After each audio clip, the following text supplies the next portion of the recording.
Hello, everyone. I'm pleased to welcome Sandy to the show this evening.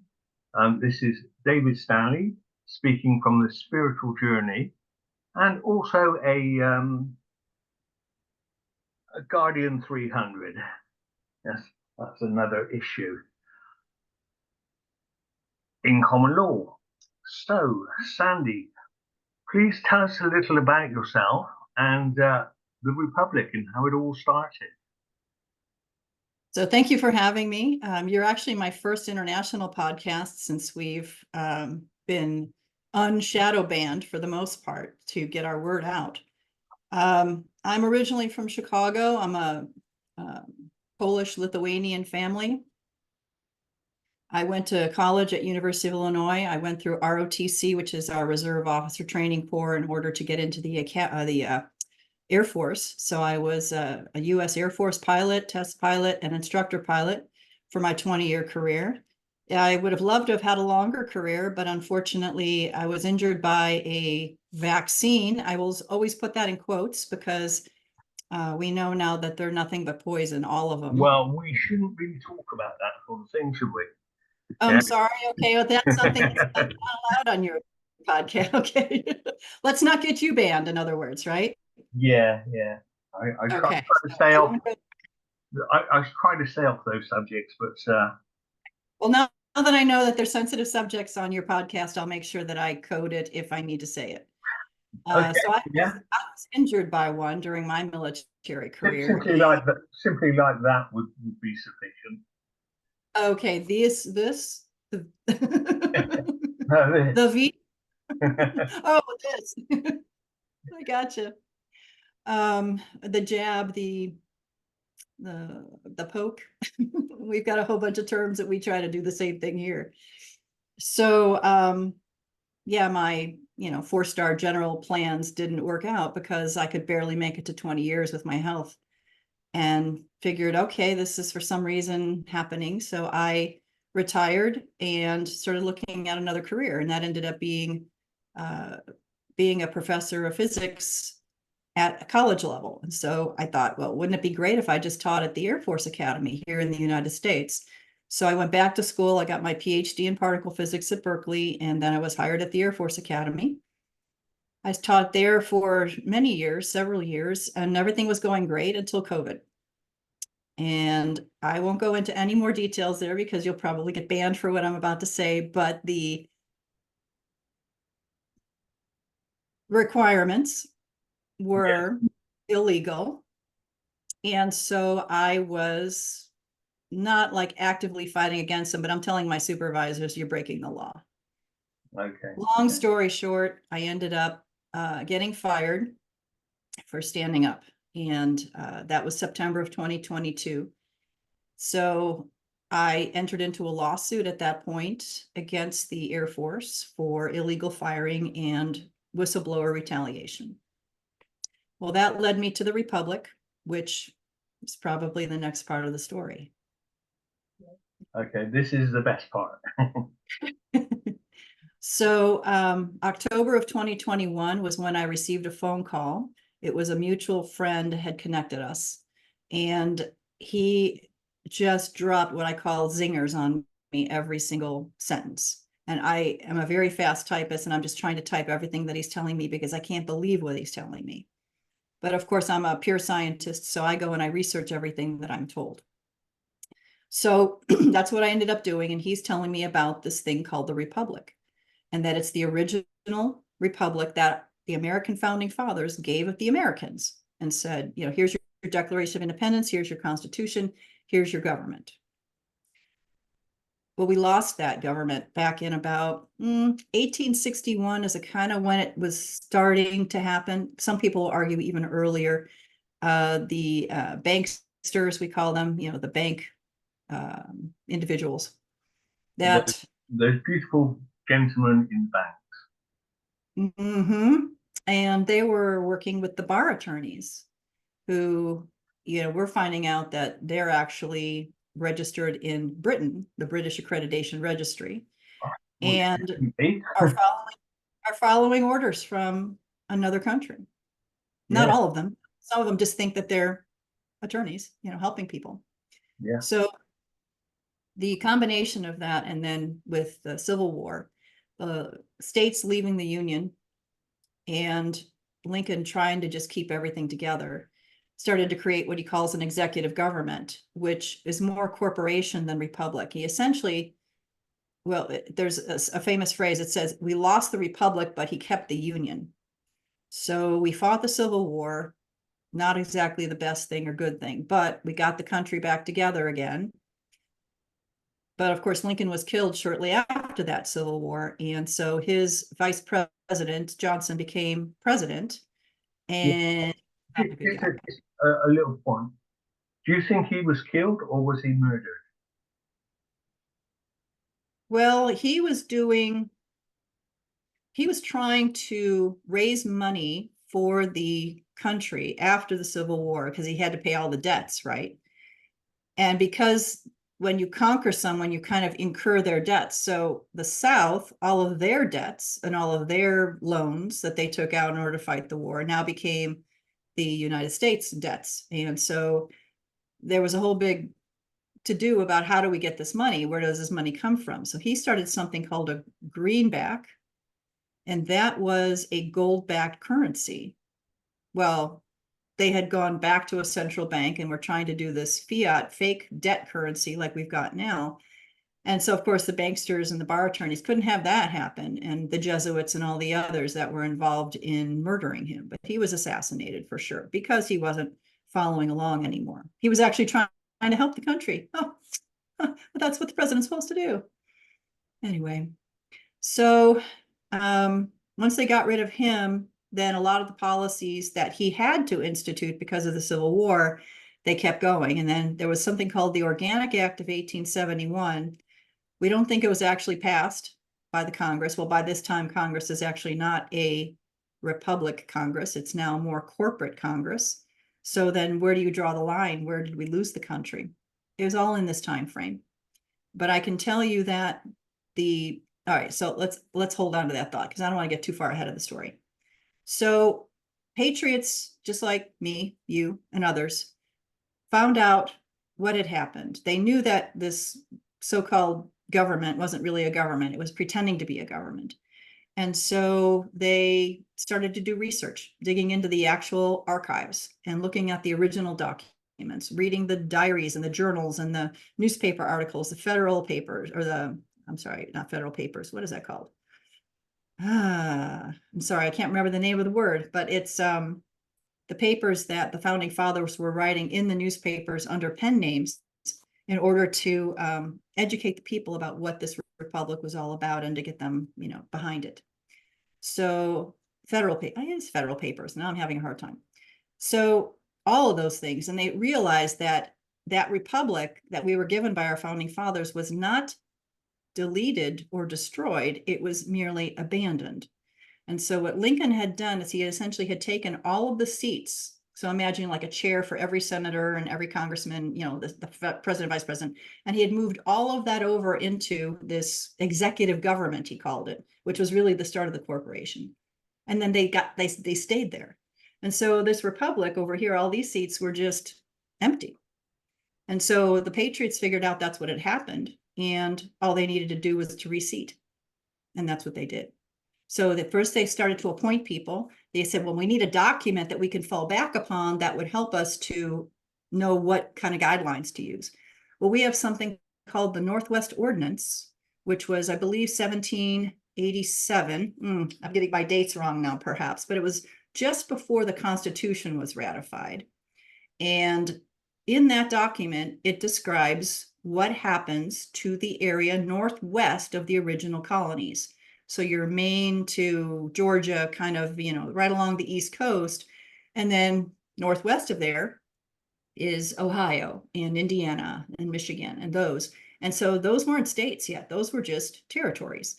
And so how does, first of all, a territory form? And then how does a state form from the territory? And here is the checklist. Ding, ding, ding, go do these things. You have to get a governor. You have to get a senator. You have to get a House of Representatives, justices and judges and things like that. And so that was the document that was the best one they could find to help the patriots figure out how to reseat these empty seats, because essentially all the states had been abandoned. So let's go back to the Organic Act of 1871. So what that did is it incorporated the 10 square miles we call Washington, D.C. Oh, that doesn't sound so bad. Well, when you think of incorporation, that means incorporated means corporation. Well, that's not government, right? So now this corporation in 1871 starts doing business. And they were in cahoots with the City of London, that little city square that you guys got, the city state, and the Vatican, that little city state inside of Italy. The London Square Mile. Mm. So now you put those two things together, and because of our debt that came out of the Civil War, this was the deal with the devil that was struck in order to save the country, reclassify the debt, get it under control. But of course, you never get rid of that debt. Well, sometimes you can. One of our presidents was able to do that way back when. So Washington, D.C. says, hey, states, I'm guessing, I don't know what this is. I'm just, kind of imagining like a cartoon. Hey, this is Washington, D.C. here, all these little states. We are now incorporated. It's a great thing. We need you to be incorporated because it's a great thing. And that makes you eligible for us to give you money and benefits and whatever else you need. Okay, so the states did. And if they didn't, then they said, well, if you don't, we'll kill your family. Whatever it was back then. I don't know. It's like what's happening now. So could have been, or it could have been that they said, all right, this, Tennessee is being really stubborn. Let's just slowly infiltrate them, get our folks into power in Tennessee, and then say, hey, what a great thing it would be to be incorporated. And then they did. That's what I would guess probably happened, because that's the boiling the frog, right? You guys have the same phrase, I think, over there, right? Where a frog, if you throw him in boiling water, he'll jump out because he can sense the danger. But if you put a frog in regular temperature water and slowly turn up the heat, he will cook to death because he won't realize what's going on because the changes are too small. It's a bit like a Japanese bath. You guys have that as a phrase? No, but I lived in Japan, and so I remember the bath over there. Oh, I see. So so now the states say to the counties, hey, counties, you need to be incorporated. And so slowly over time, everybody incorporated, the entire country. We didn't know, as the American people, we're thinking it's our government, it's our republic. We've been calling it that this whole time. So even the military is tricked. I didn't know there was a corporation that I was actually working for when I was in the Air Force. I thought I was supporting and defending the Constitution, the real one, not the fake one that they had rewritten. They put a title on it, in all capital letters, which is for corporations and some other things. Changed the big C citizen to little c citizen, big S state to little s state. It was all these little subtle things. And if you do an actual side by side, it's not that our founding fathers were like, they like to make big S's instead of little s's. No, that actually means something in law. So anyways, that's what happened. And I didn't wake up until the C word. And it was March 13th of 2020. And I started to really look at everything. And then that leads you down all the rabbit holes, and that gives you every other perspective you never wanted to know about. But you have to know about, because we're all seekers of truth. Yes. So now these patriots have found all this out, and they reseat these open positions. So eventually they get a quorum of states. I believe it was 34 was required, and they had something like 42 represented in 2010. So this was a process that had occurred over the previous years. They were able to have, it's kind of like a convention of states. It's something that's kind of like not a good word right now in the United States, because you can easily rewrite or delete the Constitution and something like that. They say you can't, but I don't think so. But anyway, that's a whole other story. So these reseated folks voted to have a new declaration of sovereign intent, kind of like a new Declaration of Independence, where it states, this is what we're doing, this is why we're doing it, these are our goals, we're doing this on behalf of the people. And then they did a proclamation of claim and interest a couple of years later, and that was all lands will be returned to the Republic. And then it goes on down, right? Claims and interests, all the things that you would need to reclaim from the corporation. Okay, just one quick question. Hmm? Who was the first president of the new corporation of the United States of America? So that's a hard question to answer because there's some debate as to whether President Lincoln was a bar attorney or not. If he was not a bar attorney, then he was the last lawful president of the Republic. Then when he created his executive government and this corporate structure started to form, you could argue that maybe Johnson, his vice president, when he took over, he would have been the first one of the corporation, not officially. But you've just brought up a really excellent question, and you're testing my history knowledge. Who was it that signed the Organic Act of 1871? Because that would have been the first corporate, for sure, president of the United States, right? Right. And I am having a hard time remembering that. I apologize. Does it begin with W? I thought it was like McKinley, or I'm sorry, I can look it up and send it to you. If Okay. anyone is on, if you got a chat or anything like that, if anyone's on board, they can put that in the chat, look it up real quick. Who was the president of the United States in 1871? Okay. So he would have transitioned from, if you would still consider him to be a republic president, and then he became a corporate president pretty much at that time. Because I had heard that President Trump was going to become the first president of the new republic. Yes. And so he would be I think it was the 19th or the 17th president. Yes, because all the other ones don't count because they were corporation presidents. Right. That's what I And heard anyway. that's true. And a lot of people are calling him the quote 19th president, because if you read his executive orders, which that's a whole other story, executive orders are supposed to be for the military only or for matters of ceremony. For example, I declare today to be half staff for the flags because of the death of somebody.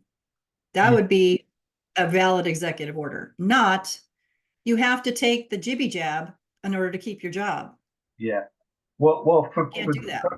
for executive orders, the best place to go to is a site called Rattlesnake. Do you know that one? John, Rattle Trap 1776, Derek Johnson. that's the one. Yeah. I think he's got all the executive orders since 2015 or something like that, or just before. Yeah. He analyzes them too and kind of digs into them and says, well, what does this mean? So he's doing a pretty good job of that. Yeah, he made a book of it. Yeah, so he's got a book of executive orders. It's been published, and he's doing well selling them. Yes. Well, he's also made like a documentary. I don't think he was one of the contributors. I don't think he was the actual maker of the documentary, but it was a very interesting timeline that went through what's called the capitulation tour, when Trump went around to very specific countries and ended up, everywhere. yeah, so you've seen that too. So that was where he walked in front of the Queen. Yeah, and he said he would be saving Israel for last. Right. And then he went there too. He did go there. Yeah, but actually bringing it down, I think. he said he's saving that for last. Right. So in terms of the Republic president, because the folks that reseated those empty seats needed to Perhaps you can confirm something sure. for me and for the listeners. Hmm? According to the executive orders that uh, Donald Trump put into place before he left office, so when he was a president, does that mean he still carried on as president in 2020, or just as CIC, Commander in Chief? So that's another one that's up for debate. I talked to some insiders who can kind of give me what I call breadcrumbs. I can only get little bits and pieces because they're not going to tell me anything that could be a security risk, because we can't risk anything going wrong with what's going on right now. So the impression is that Trump actually bankrupted the corporation, which it needed to have be done long time ago. And he was still elected in 2016 as the CEO of the corporation. We can say president of the corporation, but it's CEO. I mean, that's really what a corporation has. So that was his election in 2016. But then during his presidency, all these executive orders and a lot of his announcements, particularly the one, if anyone can go watch this video, and that was July 4th, so our 4th of July of 2019, when he was at Mount Rushmore, and listen to what he says there. Also his inaugural address, January 20th of 2017, when he says we're giving back the power to the people, and unprecedented, behind him walks up a whole bunch of military officers who then walk away after that statement. There's a whole bunch of really interesting things that happened. It could be symbolic. So it's hard to know. Again, I'm not an insider, so all we can do is look from the outside and go, is that what just happened? And we're just, having debates about it. So we're not sure. But when he was elected in 2020, I mean, we have no doubt that it was the most massive cheating extravaganza in that election, and he won for sure. Well, because it was still a national emergency, he could not give up the title of commander-in-chief because of his oath of office. You're not going to give up the oath or give up your office in a time of national emergency or national crisis. Well, we're being invaded, where we were invaded by a corporation, foreign powers controlling the United States from within. So, I mean, we've got, I don't know how many dual citizenship people in Congress. Where do they think they can do that from? There's no way you can have two oaths of office, to another country. So there's all these things, all these obvious signs that something's very wrong. So he, we believe, continued to be the commander-in-chief of the military. There is a fake Secretary of Defense, Lloyd Austin. You might have heard of him. When it was the peak of the CO thing, he looked like Darth Vader. So we just call him Darth Vader. He dressed up in this black thing, and he had the mask, and he had this mask and this mask, and he just looked like Darth Vader. Anyway, he doesn't have a valid oath of office, because we have this thing called the Freedom of Information Act, FOIA, and it's public record to get a copy of any oath of office of any public official, because they have to have one. Well, nobody in Biden's administration has a valid oath of office unless they came in under Trump and for some reason were extended. And so their previous oath of office is still in power. So there's just so many things that are wrong. And unless you're paying attention and trying to find the truth, you're going to be oblivious to all of this. Okay, so just to mention, what you're talking now is, we'll just say for the algorithms, for the YouTube algorithms, all that you're saying is just speculation. Yeah, but Sure. we know the truth of it. Okay, Well, so just to we put that think in, we do anyway. We're pretty sure. yeah, yeah, because YouTube is a funny place at the moment.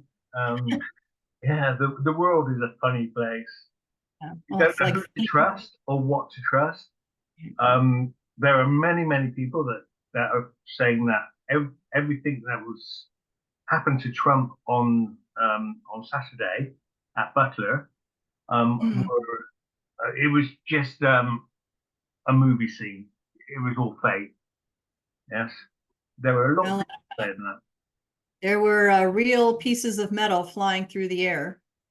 And I don't know that anyone would be willing to be in the middle of those pieces of metal flying through the air Yeah, and to be hit, on the top of your ear. yeah. That's really close, you know? Well, So, I think it was kind of a sign, sort of a sign to the world that divine intervention, uh, divine intervention. that he's earmarked for the next president. Interesting. Earmarked. Ah, very nice. I hadn't heard that one yet. I'm gonna have to share that. Well, I, that's the one I came up with anyway. oh, it's very good. Yeah, So, we think that he was set up. There's just too many other things, um, and we think, well, the Secret Service had to have been involved. There's no question. So whoever was the lead of that team fired and probably on trial for dereliction of duty. well, I think it would just take a few people because the reports are that Crooks, yeah, Matthew Crooks, he he was interviewed by BlackRock, and they Yes. have some videos. Now, if he was working with the corporation BlackRock, which is like the central corporation in all of this corporation mess, or at least a front for that corporation, for the big guys. Um, if all that was true, then he could be. I think he could have been. There could be some sort of mind control Mhm. that took him to that place at that time, and um, a small section. It might have only been 5 or 6 people in the security team could have been aware just to let him go past. Yes, and that would be enough to sort of get him in position. Mhm. But from what I've seen, it's just staggeringly real. Yes, but Well, the positive or the more believable evidence, although, I mean, the bad guys use this tactic all the time, like at the school shootings and stuff. They'll have an actor pretend that they were there and then crisis say actors. something on script that says, oh, well, I saw this and I saw that, and this is how it went down, and this is what happened. Yeah, they call that crisis actors. Right. Well, the crisis actors are the ones that are essentially in the actual, like pretending to bleed and, Yeah, that kind of thing, pretending to have been injured. So, but yeah, they could easily use someone like that as a quote witness, and then they're interviewing them. So there were probably a few of those going on at this event as well. But then you're listening to these folks and they're just regular dudes, they're not anything special. They're not articulate. They're not anything. And they're saying, well, I was pointing this guy out for like 3-4 minutes before the yeah, shots rang. yeah. I was yelling at the cops. I was yelling at the Secret Service. What's going on with this? And so, For um, at least 26 minutes, I think it was. oh, Um, was it? that they knew that he was on the roof. and nothing was done. The order came through not to shoot. Right. Yes, don't shoot. Yeah, And then the one guy did anyway and saved him. yeah. I know. And one is left wondering what to believe. Yes, but We can't, we don't even know who's a real person. Have you seen the videos where so-called Biden scratches his neck and it stays wrinkled like a piece of rubber and then slowly lets go? What's that? well, You that's know? probably his skin anyway. No, that's not what skin does. So Uh, anyway, so we've got all kinds of stuff like yeah, that. yeah. And then I'm thinking the chins, have you seen the chins on him? yeah, I've seen so much stuff. Mission Impossible Oh um, yeah. stuff, and you think, wow, a lot of these people, even they were even saying that Charles, when he was Prince Charles, Mhm. he was wearing a mask as well. Right. Um, he was a double, and Right. yes. Well, So our arch villain Fauci, right? The one that's poisoned the whole world. Um, oh, you he, shouldn't say he, that. Just he say even had a mask on, and it was like right at the corner, like where his shirt and his mask were meeting. You could see this separation. wow, yeah. Well, you've probably seen a lot more stuff than I have, but Well, yeah, I'm here. Yeah. yeah.